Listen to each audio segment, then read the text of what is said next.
Olá, sejam muito bem-vindas e bem-vindos ao podcast do Ex-Analógicos, um canal para falarmos da transformação digital da geração X, dos nascidos entre as décadas de 1960 e 1980.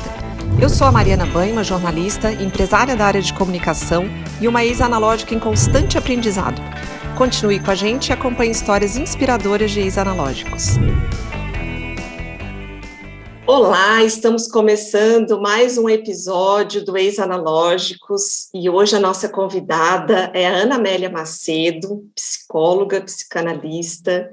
É um episódio um pouco diferente, porque até então a gente vinha conversando com pessoas contando as suas histórias. Claro que a Ana Amélia vai trazer a história dela também, mas a ideia aqui é contar um pouquinho e trazer algumas luzes sobre alguns medos, né, sobre algumas dificuldades que a geração X, que nós temos de trazer mudanças, né, de passar por mudanças, por transformações.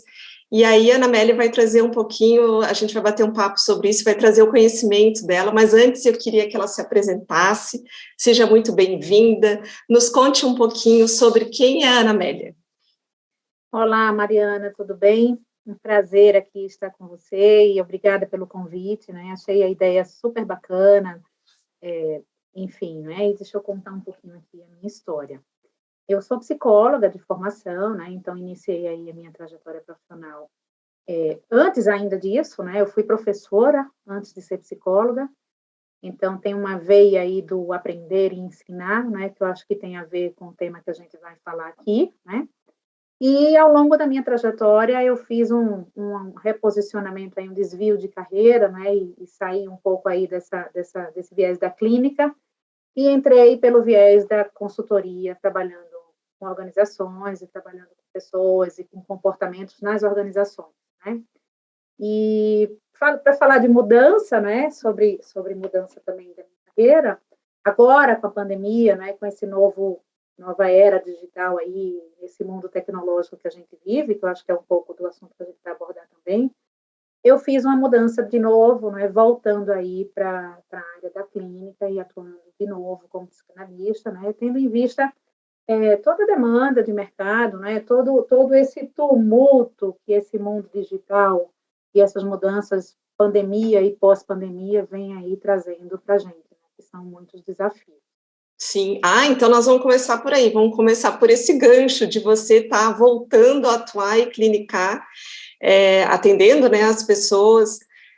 O que tem chegado para você de dificuldade com essa questão de transformação, pensando nesse mundo tão conectado, tão digitalizado, né? O que tem chegado aí de dores e problemas pensando em pessoas da nossa faixa etária aí?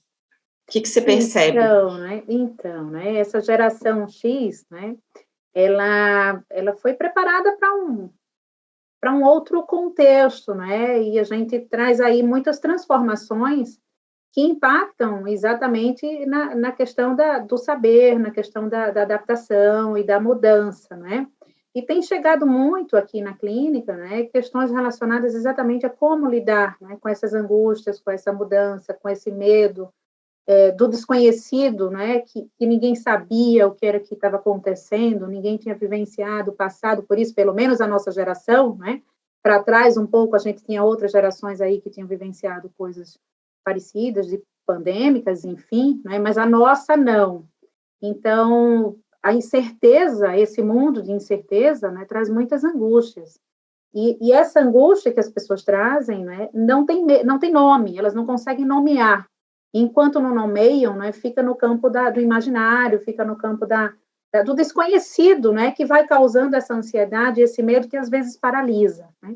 Então, muitas pessoas têm chegado nessa condição de, e agora o que eu faço? E agora como que eu vou me adaptar a esse novo normal? Como que eu vou me adaptar a esse novo mundo aí tecnológico e digital? E aí vão trabalhando essas questões, né, até conseguir destravar e entender os medos e destravar para conseguirem seguir em frente aí no processo de mudança. Comparando, assim, vamos lá, falando um pouco de mundo pós-pandêmico também, ainda pandêmico, né, ainda estamos, mas comparando, por exemplo, um adolescente ou um jovem que busca uma ajuda, né, com uma pessoa mais velha que busca uma ajuda? O que você nota, assim, quais são os principais anseios, né? O que é diferente? Aí eu acho que a gente foi preparado para um mundo, para uma vida, né, pós-guerra, pensando aí que a gente é de uma geração pós-guerra, né, depois da geração dos baby boomers lá, que não podia perder, não podia perder a batalha. Eu acho que isso é um significado aí que a gente traz muito forte. E não perder a batalha significa não errar. Não errar significa manter-se no mesmo, ter certeza, garantir controle de tudo, né? E para isso a gente não podia mergulhar no novo. Essa nova geração que a gente tem aí, né, que vem também para a clínica com outros tipos de angústias e de medos, é uma geração que é criada na tentativa e erro, no mundo da inovação, né, já participando aí desse mundo tecnológico, e são muito mais desapegados, né, eles são muito mais disponíveis e dispostos, né, dentro da curiosidade que eles têm, a soltar aquilo que vinha com eles, né, e aprender novas coisas. Com isso, o movimento fica muito mais fácil para eles. Uhum. E o que você acha que hoje são os principais, assim, motivadores? Você falou que algumas pessoas ficam até paralisadas, né? E é verdade, né? Porque a gente sempre brinca, assim, que às vezes dar o primeiro passo em direção a qualquer mudança que seja, né? É sempre um desafio. E o que você acha que, no caso da nossa geração, o que estanca essas pessoas a darem o primeiro passo rumo a essa questão da transformação digital? Tá. Eu acho que o novo, né, ele incide no que já está definido e legitimado, né? Ele traz aí uma ameaça e ele convoca o sujeito a novos movimentos. E esses novos movimentos significam ressignificar, né? Abrir mão, né, desapegar, desprender de tudo aquilo que estava inscrito, né? Para isso exige um luto, a gente precisa fazer um luto daquilo que precisa deixar para trás, desapegar, para conseguir ressignificar e fazer esse movimento. Então, esse movimento do novo, né, e por que ele é temido, é exatamente por essa questão, né? É um desconhecido, né? É um desconhecido que ameaça, porque eu tenho que deixar aquilo que me constituiu até então, para conseguir criar um novo movimento aí. E todo novo movimento é gerador dessa angústia, desse desconhecido, desse terreno aí, esse território inabitado até então, né? Que vai ser um território de experimentação. E como é que faz para dar o primeiro passo? Eu imagino que esse é o grande motivador que leva as pessoas aí a te procurarem, né? Como é que eu navego nesse desconhecido? Como é que eu dou o primeiro passo a algo que eu realmente não sei fazer, né? Isso, eu acho que a primeira coisa, né, a pensar é que você não está sozinho nesse movimento, né? Assim como você, tem milhões e milhões de pessoas, né, que têm essas mesmas angústias, que têm esses medos, que têm essas incertezas e que precisam dar esse primeiro passo. Então, eu acho que o sujeito humano, né, ele tem uma necessidade que vem com ele desde que ele existe, que é a necessidade do pertencer, a necessidade da aceitação, a necessidade de fazer parte de um contexto, né? E no momento em que você primeiro se vê, né, como não estando sozinho nisso, eu acho que já é algo que pode ajudar, né? Um outro ponto, né, entendendo que esse é um movimento que o mundo está levando e que está acontecendo, que você não está sozinho, né, é que hoje você pode ser vulnerável, né? Hoje existe a cultura do erro, hoje existe a tolerância ao erro, hoje existe a experimentação ao novo, a gente está no mundo de inovação, né? E se não erra, não inova, existe essa premissa, né? Então, é entender que você não sabe tudo, que você pode sair do seu melhor, né? Que é aquela zona de conforto que a gente vive, né? De que a gente acha que domina tudo, e que entende, que sabe, né? E que vai levando as coisas ali, para uma situação do seu pior, onde você não sabe nada e você vai se tornar um aprendiz. Então, é se possibilitar ser esse novo aprendiz do mundo, e que para ser aprendiz não tem idade. A gente vê pessoas aí tem casos aí, apareceram recentemente na televisão, de pessoas de 80 anos formando na faculdade. Então, o aprendizado, ele é atemporal, é muito mais um processo interno, é muito mais uma disponibilidade interna do que uma questão de idade. Então, acho que é quebrar esse paradigma, né, de que você pode, de fato, aprender. E se disponibilizar a aprender, né? Quais são as dicas, né? O que a gente traz aí de orientação? Assume, né, que não sabe, entende que não sabe, se coloca numa posição de vulnerabilidade, né, entendendo que você faz parte de um contexto e que está tudo bem, né? Procura ajuda, procura parcerias, procura buscar com quem sabe, com quem pode lhe ajudar também, porque você não está sozinho, né?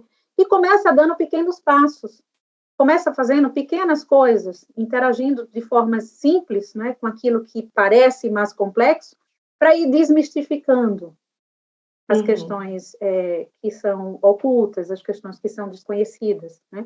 E vai ressignificando esse processo de ser um aprendiz ao longo da vida. Eu acho que esse é o caminho. Aí você tocou num ponto, assim, eu acho que a gente aceitar que a gente não sabe tudo e que a gente precisa de ajuda é fundamental, né? Mas aí tem uma outra questão que eu queria trazer, que é, assim, a realidade do mercado de trabalho, né? Então, às vezes, você está diante de uma situação onde você tem que correr atrás e correr com pernas muito mais rápidas do que os mais jovens, para, no mínimo, se igualar e entender aquele contexto todo que envolve essa transformação digital, mas, ao mesmo tempo, você não é uma pessoa dessa geração mais jovem, e como é que o mercado te olha? Tem a questão ainda, infelizmente, a gente sabe, do preconceito, né? Acho que isso já está mudando, tem se trabalhado muito essa questão da diversidade, não só racial ou de gênero, e tem algumas empresas têm incluído na sua pauta e na sua agenda a questão da diversidade de idade também, o que é muito bom, mas eu vejo que é um longo caminho, né? Ainda existem alguns preconceitos em relação a isso, e a própria pessoa se sentir num contexto, ok, eu tenho que aprender, mas dá tempo, porque você está ali, você está no mercado de trabalho, né? A gente, eu digo assim, que a gente é uma geração que a gente nasceu analógico e a gente precisou se digitalizar, diferente dos nossos pais, dos baby boomers, que já estão entrando numa rotina de aposentadoria, né? Eles já estão desacelerando, já estão parando, alguns não, e nós não, nós estamos no auge aí da nossa carreira e estamos no mercado de trabalho e temos muito a contribuir ainda, né, com isso. E aí, como é que faz para lidar com essa pressão externa? Tem a interna, que você já colocou muito bem aí, tem algumas dicas, e aí como é que faz, olhando esse cenário, assim, como é que você vê isso? O mundo corporativo, com a tua experiência, né, do mundo corporativo também. Eu acho que tem duas coisas aí que podem ajudar, né? Primeiro é a questão do autoconhecimento. O autoconhecimento, ele ajuda muito a você entender, de fato, aquilo que você tem de melhor. E eu sempre falei isso nos trabalhos, nas entregas que eu fiz aí nas empresas e no mundo corporativo, que assim, olha muito mais para aquilo que você tem de melhor em você, aquilo que te fez chegar até aqui, onde você chegou até agora, e que pode te fazer chegar mais longe ainda. Né? Porque quando você olha para o que você tem de melhor, é a contrapartida que você vai dar para um processo de aprendizagem que você vai precisar entrar. Né? Então, se você está seguro e confiante de que você tem recursos, ferramentas ou conhecimentos, habilidades que são fundamentais para o que você está se propondo no ambiente corporativo, acho que já é um ganho que você tem. Né? E aí usa, explora e potencializa isso a teu favor. Mas você precisa estar autoconfiante, você precisa se conhecer, então tem que passar por um processo aí de autoconhecimento e de autoimagem, autoestima, que isso também influencia de alguma forma, tá? O outro ponto que eu acho fundamental é, você está num processo de aprendizagem, mas você precisa correr para não ficar atrás dos outros que estão correndo na tua frente, como você mesmo falou, né? E talvez você não tenha o mesmo percurso, ou não chegue na mesma velocidade. Por isso que você precisa usar o que você tem ao seu favor como contrapartida, mas você tem que buscar aliar-se com os que têm essas habilidades que você não tem. É a diversidade, mais uma vez, falando alto aí, a cultura da diversidade, né? Então, isso vale muito, inclusive, para gestores, para RHs que procuram formar times aí semelhantes, né, com pessoas com as mesmas características, porque a minha área, porque o meu time tem que ser dessa forma, procura perfis complementares onde eles possam se apoiar, nessas questões aí de competências, de habilidades e de conhecimentos, né? Então, você, nessa posição de aprendiz desse mundo tecnológico, de algumas habilidades que você não domina, você vai procurar formar alianças e parcerias com quem tem, né, que pode te prestar uma ajuda, que pode estar junto com você nesse processo de aprendizagem, ou que pode complementar a sua entrega. Tá? Uhum. Na prática, você já vê isso acontecendo, assim, nesse mundo corporativo? Você acha que as coisas estão caminhando para isso, para essa coisa mais colaborativa, entre gerações, e isso tem um caminho aí? Tem. Esse caminho já está bem aberto, não é? Às vezes até mais do que a gente imagina, o que tem notícia que sim, né? Mas a gente já percebe, não é, que tem essa preocupação, que tem essa consciência, né, dos ganhos que isso traz, né, e que tem a certeza e a convicção de que sozinho você não vai muito longe. Então, até não só internamente nas empresas, mas a gente vê já o movimento de parcerias entre empresas, né, que até então eram concorrentes e hoje, né, estão começando aí a fazer algumas alianças, algumas parcerias para conseguirem também sobreviver e dar conta desse mercado competitivo que a gente tem. Então, um movimento que já vem acontecendo e acho que é uma tendência que vai ainda ser mais estimulada e mais explorada futuramente. Uhum. Você falou um negócio que eu achei muito bacana, assim, né, da gente também admitir que não vai dar conta de tudo, né, e que a gente precisa fazer alguns filtros e algumas escolhas, né, não são todas as novidades, todas as tecnologias que a gente vai dominar, né, e talvez a gente não precise disso, e a gente está vendo também um lado de excesso de informação e de tecnologia entre, na verdade, todas as gerações, todas as pessoas, né, estão submetidas a isso, quanto isso está trazendo muitas síndromes aí, como burnout e tudo mais, em todas as idades, jovens, adolescentes, crianças, adultos, maduros ou não. E esses dias eu estava conversando recentemente com uma amiga, um pouco mais velha, e ela colocando que ela ia entrar numa nova área da comunicação empresarial, que tinha a ver com uma área um pouco mais digital, e aí não deu certo. E aí ela teve que voltar atrás, retroceder, e aí perceber que sim, existiam outros caminhos dentro do que ela sabia fazer muito bem feito e que tinham outras possibilidades. Como é que você enxerga isso, assim? Dá para fazer esse movimento, não chega a ser um retrocesso, né, mas de você ter os teus alicerces no que você já domina bem, tem espaço para isso? E não necessariamente você tem que dominar o que é novo? Então, Mariana, tem chegado muitos casos assim na clínica, né, de crises de ansiedade, né, de problemas aí com burnout, né, de as pessoas estão no nível de autoexigência tremendo, né, porque está tudo aí, está tudo posto, está tudo à disponibilidade e à disposição, né, para quem quiser. Então, as pessoas têm muita sede de saber para não ficar para trás, né, para não se sentir devendo, né, no saber, e aí abrem muitas frentes e depois não sabem o que fazer com isso tudo, né? Então se enchem de informações e de conhecimentos que nem vão utilizar, e isso gera um processo de ansiedade, né? Um processo interno assim muito grande, e depois as pessoas não sabem o que fazer com isso. Aí procuram os consultórios de psicólogos para poder dar conta dessas borboletas aí que ficam batendo no estômago, né, internamente. Então, eu acho que é uma questão de você entender de fato, não é, qual é o seu propósito, não é, qual é a tua missão aqui, não é, quais são tuas escolhas. Escolhas precisam ser feitas, né? Eu sei que não escolher também é uma escolha, né? Mas no momento em que a gente faz as escolhas, a gente delimita o nosso campo de atuação.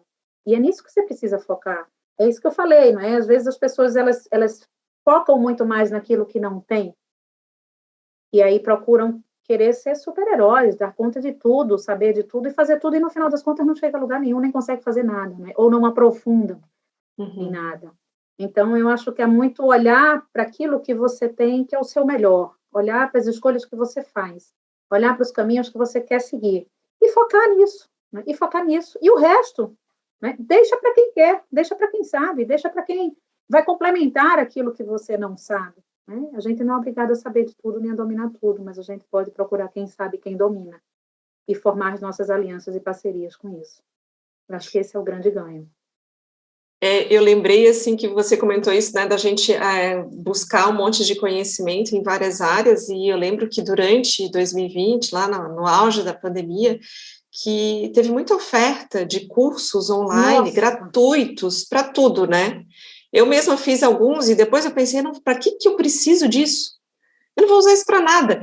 E aí isso começa a gerar uma ansiedade, né, porque você faz um, isso. aí você faz o segundo, quando você faz o terceiro, você pensa, eu não sei nada. Porque se já tem 3 desse curso, aqui deve ter 10, e eu nunca vou dominar. A impressão que a gente tem é que está sempre atrasado, né? Aquela sensação de que está sempre correndo atrás e que não vai chegar nunca. Porque você não chega nunca, na verdade, né? Não Não tem um chega fim. mesmo.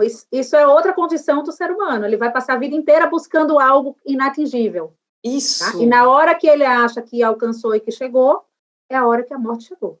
É. Isso é fato. Tá? Não, Então, e essa loucura busca isso. por algo inalcançável, ela vai ser para sempre.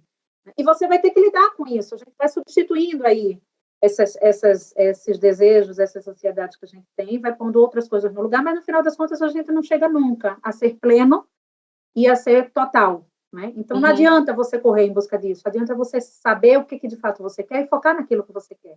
Porque o tudo não vai chegar nunca. E exatamente isso. Eu falei com várias pessoas que também faziam um monte de curso, faziam várias coisas, e depois a gente pensava, a gente conversava e discutia, para quê? Onde é que nós vamos chegar com isso aqui? Para que precisa, né? Então, também fazer as suas escolhas, os seus filtros, né? E Sim, no entender o início, que vai ser viável, né? isso, no início a gente teve muitas ofertas, né, de cursos, e tudo gratuito, né, muita coisa gratuita, muita coisa disponível. E chegou um tempo, acho que uns 6 meses depois, né, da pandemia, ninguém aguentava mais. A gente ia fazer reunião com as empresas para projetos, né, de consultoria, para desenhar proposta, enfim, e as pessoas diziam, não, aqui ninguém aguenta mais curso online, ninguém aguenta mais esse turbilhão de informação, a gente quer saber agora o que a gente vai fazer com isso tudo. Né? Sim. Então, dá um passo atrás, volta, né? Vamos pensar aqui, qual é o objetivo, qual é a intenção, o que a gente está buscando, o que vocês estão buscando de fato, né? E vamos redirecionar as pessoas para isso. Né? Uhum. Então, foi um outro processo, né, de desapegar disso aí para poder focar, de fato, no que é importante. E outra coisa que eu acho que a gente sentiu muito, né? Claro, todo mundo sentiu, todas as gerações, né? Mas a gente precisou trabalhar muito online, né? A gente precisou se relacionar no mundo que, às vezes, algumas pessoas não dominavam aquele mundo, né? Não dominava mesmo, não sabia entrar no Zoom, não sabia como baixar uma plataforma para fazer uma reunião, e aí faz o quê? Né? E agora todo mundo voltando a se encontrar, você vê que isso deu uma amenizada, você percebe isso, assim, essa ansiedade tecnológica, ou está tudo igual, você acha? Não, eu acho que as pessoas agora estão muito nesse movimento do reencontro, né? Nunca mais eu acho que vai ser do jeito que era antes, né? Jamais seremos 100% presencial em tudo, né? A gente vai trabalhar muito mais aí, o mundo vai ser muito mais híbrido mesmo, né? Eu acho que encontros são para uns fóruns, não é, mais definidos, né? Mas eu acho que no geral a coisa continua dessa forma e acho que as pessoas não estão mais nessa ansiedade do online. Eu acho que já transitaram, já aprenderam. Eu fui um aprendiz disso agora com a pandemia, né? Então assim as minhas reuniões eram todas presenciais. O tempo que eu gastava indo para cliente, né, saindo de um cliente para o outro, trânsito de São Paulo, né, isso faz diferença. E na hora que para tudo, e agora, né? Como é que a gente vai fazer tudo online? Não vai dar certo. Fazer entrega de projeto, né? De treinamento comportamental, onde a relação entre as pessoas é fundamental. Como que a gente vai fazer para aprender isso? Como que a gente vai entregar isso online? As pessoas não estão juntas, não estão próximas, não estão se vendo, né? Se interagindo ali fisicamente no mesmo ambiente, né? Isso era importante. E aconteceu, né? E aconteceu mais rápido e melhor, né? Do que a gente imaginava que pudesse acontecer. Então, eu acho que hoje é um movimento um pouco inverso, né? Foi tanto o digital, foi tanto o online, foi tanto a tecnologia, que agora o que está fazendo falta é esse corpo a corpo, que também é importante. Né? Sim. Até para o processo da clínica, isso foi fundamental. Quando que a gente fazia análise, online, virtual. Jamais isso aconteceu em nenhum lugar, né? E agora não, agora a gente... Fomos obrigados, né? Agora fomos obrigados, né? Agora o duro é trazer o paciente de volta para o consultório presencial, né? Sim. Tem os que voltaram presencialmente, tem os que mantêm online somente, e tem os híbridos, que faz uma sessão presencial, faz uma sessão online, e tudo funciona. Uhum. Tudo funciona. A gente entendeu e aprendeu que o mundo digital funciona, mas que as relações, o contato físico, o corpo a corpo, ainda é importante. E será e a gente sente falta, né? Será sempre, a gente sente falta, sem dúvida. Sim, o ser humano foi feito para andar em bando, né? Isso, é o senso de pertencimento que eu falei há pouco, né? Eu acho que é inerente a todo ser humano, né? É uma necessidade que todo mundo traz. E por isso, inclusive, a resistência à mudança. O medo da rejeição, o medo da não aceitação, o medo do julgamento do outro. Tudo isso vem nesse processo, né? E por isso que as pessoas, às vezes, não conseguem sair do lugar, dar um passo além. Exatamente por esses medos, né? O pertencimento, ele fica ameaçado com isso. Eu queria que você falasse da tua dica agora, para a gente finalizar o nosso papo, que está uma delícia, mas eu queria que você trouxesse aí, a gente traz sempre uma dica de leitura, ou de documentário, ou de podcast, enfim, o que você tem? Acho que já trouxe várias dicas bem importantes do como dar o primeiro passo, como sair desse processo de medo, né, de angústia, isso tudo acho que é bem importante. Aí queria ouvir a tua dica, o que você trouxe para a gente? Eu sou fã, né, da Brené Brown, e ela traz um livro que chama A Coragem de Ser Imperfeito, que fala exatamente disso, né? Como que você lida com a tua própria vulnerabilidade, como que você lida com a vergonha, com o medo do não saber, né? Com aquilo que você tem de mais frágil em você, né? E ela traz muito a experiência dela, né? Ela conta a experiência dela também, né? E traz alguns exemplos no livro, e ajudam muito, né, a dar esse primeiro passo. Então, a dica que eu dou é essa, né? É o livro A Coragem de Ser Imperfeito. Eu acho que vale a pena para qualquer pessoa de qualquer geração. A gente tem muito que aprender. Verdade, a gente sempre tem medo do receio, né? Eu diria assim, do julgamento, né? E às vezes se expor, e aí hoje com essa questão de redes sociais e tudo mais, é muita exposição, né? Na verdade, a gente nunca se expôs tanto. E aí o receio do julgamento é grande, né? E aí é o que você disse, os jovens já conviveram com isso, eles já nascem Sim. com isso, né? Com essa exposição tão grande, e a gente não, né? Sim, eu tenho uma filha, minha filha tem 10 anos, e quando ela era pequenininha, ela vinha fazer os desenhos e não saía com a perfeição que ela queria, né? E ela ficava muito angustiada, ela dizia, não está perfeito, não está perfeito. E eu dizia, filha, não precisa ser perfeito, né? O perfeito custa muito caro. Você não precisa ser perfeita, você precisa fazer o seu melhor. E aí teve um dia que ela disse, mamãe, você é a primeira mãe que eu vejo dizer para um filho não ser perfeito, porque toda mãe gostaria que um filho fosse perfeito. E é isso, né? É a gente admitir que a gente não precisa ser perfeito, mas a gente precisa, sim, fazer o nosso melhor. Isso é o que é o mais importante.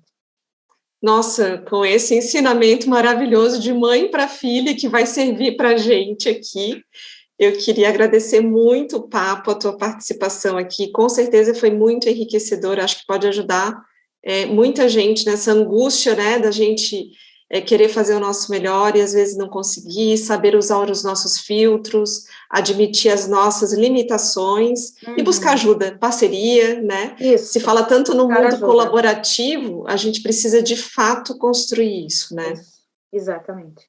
É exatamente isso, Mariana.